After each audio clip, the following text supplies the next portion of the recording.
தமிழ் பேசும் அனைத்து நல்லவங்களுக்கும் வணக்கம். இந்த வீடியோல நம்ம பார்க்க போறது இந்த ஹெட்செட் தாங்க. ஸோ இந்த ஹெட்செட்ல எக்கச்சக்கமான ஃபீச்சர்ஸ், அதுவும் கொஞ்சம் நெஞ்ச ஃபீச்சர்ஸ் எல்லாம் கிடையாது, நம்ம கேள்வியே படாத பலவிதமான விஷயங்கள் இதில் வந்து புகுத்தி கொடுத்துருக்காங்க. சும்மா புகுத்துல டாப் நாச் ஃபீச்சராக வந்து புகுத்தி கொடுத்துருக்காங்க. அது எல்லாமே என்னென்ன மாதிரி விஷயங்கள்லாம் இதில் இருக்கு. 30,000 ரூபாய் விலையில, அந்த 30,000 ரூபாய்க்கு இதில் என்னென்ன விஷயங்கள் இருக்குன்றத கண்டிப்பாக நாமளும் தெரிஞ்சுக்கணும்ல. ஸோ வாங்க வீடியோக்குள்ள போகலாம் குயிக்கான அன்பாக்சிங்கோட. இந்த ஹெட்செட்டுடைய பெயர் Sony WH-1000XM4 அப்படின்னு சொல்றாங்க. எஸ், இதுக்கு முன்னாடியே ஒரு சில வேரியன்ட்ஸ் எல்லாம் ஏற்கனவே வந்திருக்கு. இது 4th ஜெனரேஷன்ல லான்ச் பண்ணிருக்காங்க. ஸோ பாக்ஸை பார்த்தீங்கன்னா ரொம்ப சிம்பிளான ஒரு பாக்ஸ் தான். ஒரு சில ஃபீச்சர்ஸ் மட்டும் தான் வந்து மேலே மென்ஷன் பண்ணியிருக்காங்க. ஓப்பன் பண்ண உடனே உள்ள நமக்கு இந்த ஹெட்செட்டை நீங்க எப்படி கனெக்ட் பண்ண முடியும், எந்த ஆப்ல கனெக்ட் பண்றதுன்றத சிம்பிளா வந்து மென்ஷன் பண்ணியிருக்காங்க. அண்ட் புக்லெட்ஸ் வந்து கொடுத்துருக்காங்க. அடுத்தபடியா ஒரு கேரியிங் கேஸ் வந்து இருக்கு. இந்த கேஸ்க்குள்ள தான் இந்த ஹெட்செட்டை வந்து வச்சிருப்ப போறாங்க. ஸோ நீங்க இந்த பர்டிகுலர் ஹெட்செட்டை நீங்க மடிச்செல்லாம் வந்து எங்கேயாச்சும் எடுத்துட்டு போறதுக்கும் இந்த கேஸை வந்து யூஸ் பண்ணிக்கலாம். அடுத்தபடியாக நமக்கு 3.5 mm இருக்கக்கூடிய அந்த ஆக்ஸ் கேபிள் வந்து கொடுத்துருக்காங்க. டைப் சிக்கான சார்ஜிங் கேபிள் இருக்கு. அண்ட் ஆடியோ அடாப்டரும் ஏதோ ஒன்று கொடுத்துருக்காங்க.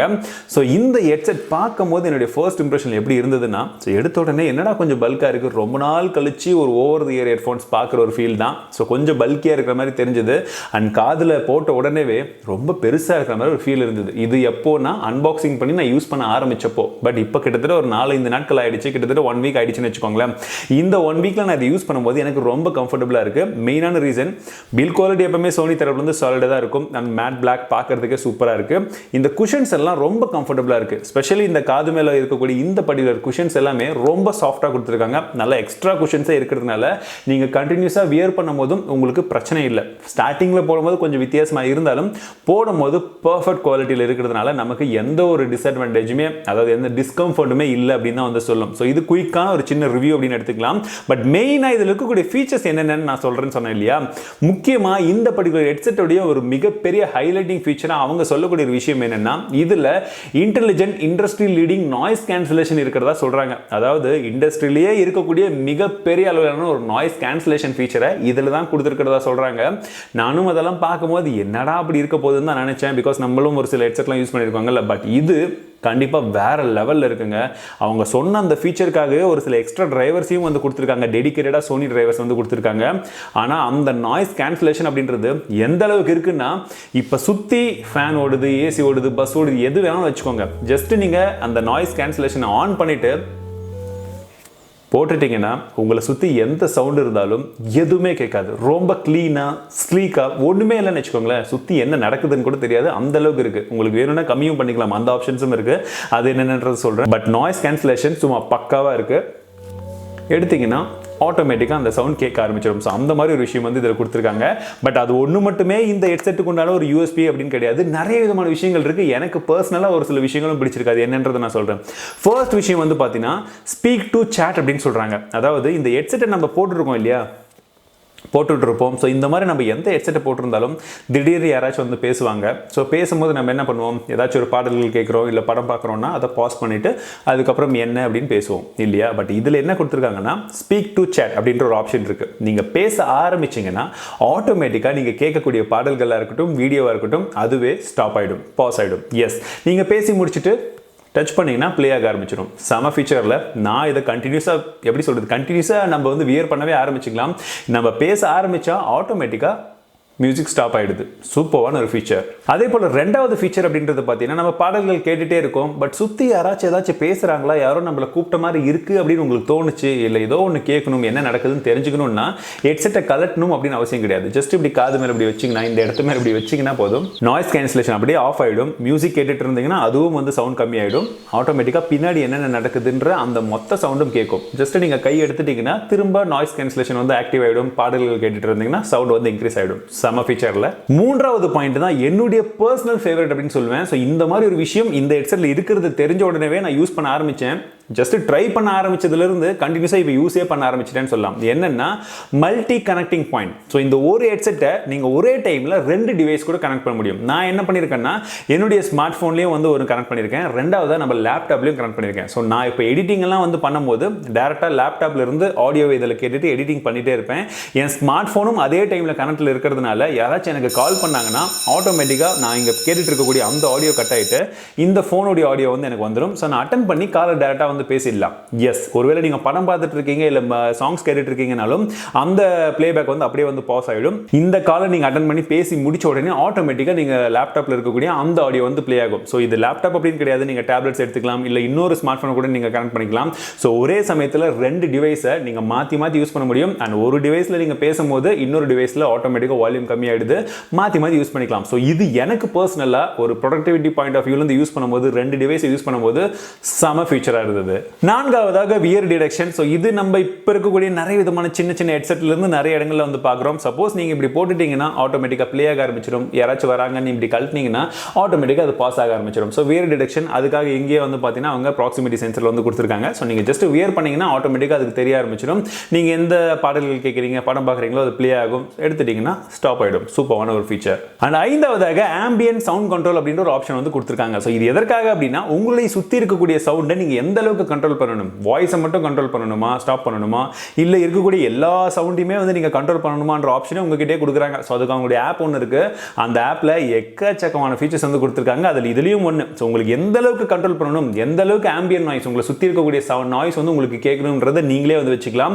அதில் வாய்ஸ் வேணும்னா வாய்ஸும் வச்சுக்கலாம், இல்லை எந்த அளவுக்கு வேணுமோ அதை நீங்கள் வந்து ஸ்விட்ச் பண்ணி வச்சுக்கலாம். இது உங்களுக்கு வந்து எப்படி சொல்கிறது, நம்ம கண்ட்ரோலில் நம்ம கையிலேயே எல்லாமே வந்து கொடுக்குற மாதிரியான ஒரு ஆப்ஷன் இந்த ஆப்பில் கொடுத்துருக்கிறது ஒரு நல்ல விஷயம். இதில் இருக்கக்கூடிய மற்ற இன்ட்ரெஸ்டிங்கான ஃபீச்சர்ஸ் என்னன்னா, நீங்கள் ஒருவேளை இந்த ஹெட்செட்டை வந்து போட்டுட்டு இருக்கீங்க, எடுத்து சைடில் வச்சுட்டு கொஞ்சம் வெளியில் போயிட்டீங்க அப்படின்ற பட்சத்தில் கண்டினியூஸாக ஆன்லேயே இருந்தால் பேட்டரி காலி ஆகிடும் இல்லையா. ஸோ 15 மினிட்ஸில் அதுவே வந்து ஆட்டோமேட்டிக்காக வந்து ஆஃப் ஆகிடும். இது ஒரு விஷயம்.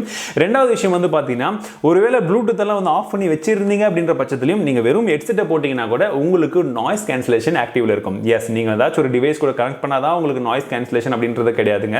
ஜஸ்ட் நீங்கள் ஹெட்செட்டை எடுத்து மாட்டிங்கனாலே ஆன் பண்ணிட்டு ஆட்டோமேட்டிக்காக நாய்ஸ் கேன்சலேஷன் வந்து வந்துடும். ஸோ நீங்கள் ஆனே பண்ணாமல் மாட்டினா கூட இந்த குஷன்ஸ் எல்லாம் வந்து ரொம்ப பெருசாக இருக்கிறதுனால ஓரளவுக்கு உங்களுக்கு நாய்ஸ் கேன்சலேஷன் டிஃபால்ட்டாகவே வந்து இருக்கு. இதில் வந்து நமக்கு டச் கண்ட்ரோல்ஸும் வந்து கொடுத்துருக்காங்க. இந்த ரைட் சைடில் வந்து பார்த்தீங்கன்னா உங்களுக்கு டச் கண்ட்ரோல்ஸ் இருக்கு. சப்போஸ் நீங்கள் இப்படி ஸ்வைப் பண்ணீங்க ஃபார்வர்டில் அப்படின்னா அடுத்த சாங் வந்து ப்ளே ஆகும், இல்லை அடுத்த பாடல்கள் வந்து யூடியூப்ல எதில் இருந்தாலும் அது ஒர்க் ஆகுது. பின்பக்கம் தள்ளிங்கன்னா ப்ரீவியஸ் வந்து போகுது. அப்ளஸ் ஸ்லைட் வந்து பண்ணீங்கன்னா வால்யூம் இன்க்ரீசிங், அண்ட் கீழே பண்ணும்போது வால்யூம் வந்து டிக்ரீஸ் ஆகும். ஸோ இது ஒரு விஷயம். அண்ட் இந்த விஷயங்கள் அப்படின்றது நீங்கள் வியர் பண்ணிட்டு யூஸ் பண்ணால் மட்டும்தான் ஒர்க் ஆகும். நீங்கள் கழட்டிட்டீங்க இப்படி இருந்தால் மட்டும்தான் ஒர்க் ஆகும். நீங்கள் கழட்டிட்டீங்கன்னா இந்த டச் கண்ட்ரோல், இந்த டச் பேனல் வந்து ஒர்க் ஆகிறது இல்லை. பிகாஸ் ஆக்சிடென்டல் டச்சஸ் எல்லாமே வந்து இருக்கக்கூடாதுன்றதுனால அந்த விஷயத்தையும் பார்த்து பண்ணியிருக்காங்க. ஸோ இதில் மொத்தமாக 5 மைக் வந்து கொடுத்துருக்காங்க. ஸோ நீங்கள் இதை வியர் பண்ணிட்டு டேரெக்டாக கால் அட்டன் பண்ணி பேசலாம்னு சொன்னேன் இல்லையா. நீங்கள் அட்டன் பண்ணி பேசும்போதும் இதில் இருக்கக்கூடிய 5 மைக்கும் தேவையில்லாத நாய்ஸை கட் பண்ணி உங்களுடைய வாய்ஸை என்ஹான்ஸ் பண்ணி ஆப்போசிட்டில் இருக்கக்கூடியவங்களுக்கு வந்து கேட்க வைக்குது. ஸோ நான் எடுத்த ஒரு சில சாம்பிள் ஆடியோஸை மட்டும் கேட்டு பாருங்க, எப்படி இருக்குன்றது சொல்லுங்க. இப்போ நான் பேசக்கூடிய இந்த ஆடியோ குவாலிட்டி முழுக்க சோனியுடைய ஹெட்செட்ல இருந்து தான் நான் வந்து பேசிட்டு இருக்கேன். இன்னொரு இடத்துல கால் பண்ணி அங்க ரெக்கார்ட் பண்ணிட்டு இருக்கேன். ஸோ இப்போ கேட்கக்கூடியவங்களுக்கு எந்த மாதிரி ஆடியோ இருக்கும்ன்றத நீங்க ஈஸியா கெஸ் பண்ணலாம். இதில் நமக்கு ஐரஸ் ஆடியோ சப்போர்ட்டும் வந்திருக்கு. எல்டாக் மற்றும் டிஎஸ்டபிள்யூ எக்ஸ்ட்ரீம் வந்து கொடுத்துருக்காங்க. ஸோ ஓவராலாக நமக்கு சவுண்ட் கண்ட்ரோல் எந்த அளவுக்கு வேணுமோ அந்த அளவுக்கு நீங்கள் எல்லாமே வந்து உங்களுக்கு எந்தெந்த கண்ட்ரோல் வந்து நீங்கள் இன்க்ரீஸ் பண்ணணும் டிக்ரீஸ் பண்ணணும்னு நினைக்கிறீங்களோ மேக்ஸிமம் கண்ட்ரோல்ஸ் எல்லாமே அதோடைய ஆப்பில் வந்து கொடுத்துருக்காங்க. நீங்கள் வந்து அந்த மாதிரி வச்சுக்கலாம். ஸோ சவுண்ட் குவாலிட்டி பொறுத்த வரைக்கும் ஒரு டாப் நாச்சான ஒரு சவுண்ட் குவாலிட்டி வந்து கிடைக்குது. நான் இது வரைக்கும் கேட்ட மியூசிக்லேயே நிறைய விதமான நான் ரிப்பீட் பண்ணி கேட்கக்கூடிய சாங்ஸ் எல்லாம் இதில் கேட்கும் போது எனக்கு ஒரு வேற டைமென்ஷனில் அந்த சவுண்ட் குவாலிட்டி கிடைச்சதுன்னு சொல்லலாம். ஸோ இந்த பர்டிகுலர் பட்ஜெட் இந்த பிரைஸ் டேக் வச்சிருக்கிறதுக்கான ஒரு ரீசன் அப்படின்றது ஏன் இந்த மாதிரி ஹெட்செட்லாம் இந்த அளவுக்கு விலை அதிகமாக இருக்குன்றத நான் இதில் வந்து புரிஞ்சுக்கிட்டேங்க. பிகாஸ் நம்மளும் வந்து 2000-3000 நிறைய டெஸ்ட் பண்ணுறோம். பட் அதில் இருக்கக்கூடிய ஆடியோவும் மேக்ஸிமம் ஓகேவா இருக்கு. பட் அந்த பட்ஜெட்டுக்கும் இந்த பட்ஜெட்டில் இவங்க கொடுக்கக்கூடிய இந்த எக்ஸ்ட்ரா டிரைவர்ஸ் இருக்கக்கூடிய சின்ன சின்ன விஷயங்கள் நிறைய விஷயங்கள் ஆட் பண்ணுறாங்க இல்லையா. அந்த சின்ன சின்ன விஷயங்களுக்கும் என்னென்ன காரணங்கள் இருக்குன்றத நம்ம உண்மையிலே ஒரு தடவை கேட்டு பார்த்தா கண்டிப்பாக அந்த ஃபீல் ஆகும். எனக்கு ஃபீல் ஆச்சு, அதை தான் உங்ககிட்ட ஷேர் பண்ணியிருக்கேன். ஸோ இதன் மூலியமாக இது எல்லாருமே வந்து வாங்க வேண்டிய ஒரு விஷயமா அப்படின்னு கேட்டீங்கன்னா கண்டிப்பாக வந்து கிடையாது. ஸோ இந்த மாதிரி கொஞ்சம் ப்ரீமியம் செக்மெண்ட்ல அந்த ஆடியோக்காகவே மெயினாக வந்து நான் ஒரு சில விஷயங்கள் பார்ப்பேன். ப்ரொஃபஷனல் ஒர்க்கும் பார்க்கணும், என்னுடைய பர்சனல் ஒர்க்கும் இருக்கணும். ப்ளஸ் நான் ஒரே டைமில் நிறைய விதமான விஷயங்களை கொஞ்சம் ஸ்மார்ட்டாக கண்ட்ரோல் பண்ணணும். அந்த பட்ஜெட்டுக்கு நான் ஏதாச்சும் ஒரு ஆடியோ டிவைஸ் வாங்கணும்னு சொல்லி எதிர்பார்க்குறவங்களுக்கு இது ஒரு நீட் அண்ட் கிளீன் ப்ராடக்டாக இருக்கும். பிகாஸ் நிறைய பேர் எங்கிட்டே சஜஷன் கேட்டிருக்காங்க 20,000-30,000 ரூபாய்க்கெல்லாம் வாங்கலாமான்றதுக்கு. அவங்களுக்கெல்லாம் கண்டிப்பாக நான் அதை வந்து சஜஸ்ட் பண்ணுவேன். அண்ட் முக்கியமான இன்னொரு விஷயம், சவுண்ட் குவாலிட்டி நல்லா இருக்கு, யூஸ் பண்ணுற ஃபீச்சர்ஸ் நல்லா இருக்கு, ஸ்மார்ட் ஃபீச்சர்ஸ் இருக்கு, இதெல்லாம் ஓகே. பட் பேட்டரி எப்படி இருக்குன்னு கேட்குறவங்களுக்கு ஸோ இவங்க சொன்ன வரைக்கும் பார்த்தீங்கன்னா நான் வாங்கினதுலேருந்து எனக்கு கிடைச்சது வந்து இன்னுமே வந்து நான் ரீசார்ஜ் பண்ணல. ஸோ வந்த வரைக்கும் எப்படி இருந்ததோ அதே மாதிரி தான் ஓடுது. பட் இவங்களுடைய கணக்கு பிரகாரம் 30 மணி நேரம் வந்து எந்த ஒரு பிரச்சனையுமே இல்லாமல் நீங்கள் கேட்கலாம்னு சொல்கிறாங்க. அப்படியே உங்களுக்கு அர்ஜென்ட் அப்படின்னாலும் 10 நிமிஷம் நீங்கள் சார்ஜ் போட்டிங்கன்னா 5 மணி நேரம் வந்து நீங்கள் யூஸ் பண்ண முடியும்னு சொல்கிறாங்க. செம விஷயம் இல்லை. ஸோ அந்த மாதிரி நிறைய விஷயங்களை சேர்த்து சோனி வந்து ஃபில் பண்ணி கொடுத்துருக்காங்க. ஒரு சூப்பரான ஒரு ஹெட்செட் அப்படின்னு தான் வந்து சொல்லும். சப்போஸ் யாருக்காச்சும் இன்ட்ரெஸ்ட் இருக்குது இதை பற்றி தெரிஞ்சுக்கணும்னு நினச்சிங்கன்னா லிங்க் டிஸ்கிரிப்ஷனில் கொடுத்துருப்பேன், மறக்காம வந்து தெரிஞ்சுக்கோங்க. பிகாஸ் அந்த அளவுக்கான ஒரு சூப்பரான டெக்னாலஜி எல்லாம் சேர்த்து ஒரு இம்ப்ளிமெண்டேஷன் வந்து சோனி வந்து பண்ணியிருக்காங்க. ஸோ அதற்காகவே ஒரு மிகப்பெரிய ஹேட்ஸ் ஆஃப் வந்து சோனிக்கு வந்து கண்டிப்பாக வந்து சொல்லும். பிகாஸ் நான் பர்சனலாக எதிர்பார்க்காத அளவுக்கு ஒரு எனக்கு ஒரு இம்ப்ரெஷன் வந்து இது கொடுத்துருக்குன்னு தான் வந்து சொல்லும். ஸோ இந்த பர்டிகுலர் ஹெட்செட்டை பற்றின உங்களுடைய கருத்துக்கள் என்னன்றது மறக்காம கீழே கமெண்ட்ஸ்ல சொல்லுங்க. இந்த வீடியோ பிடிச்சிருந்தா மறக்காம லைக் பண்ணுங்க, உங்க நண்பர்கள்கிட்ட மறக்காம ஷேர் பண்ணுங்க. இந்த மாதிரி ஹெட்செட்ல என்னென்ன இருக்குன்றதை அவங்கள வந்து தெரிஞ்சுக்கிட்டோம். மீண்டும் உங்களை அடுத்த வீடியோவில் சந்திக்கிறேன். வாழ்க தமிழ், வளர்க டெக்னாலஜி.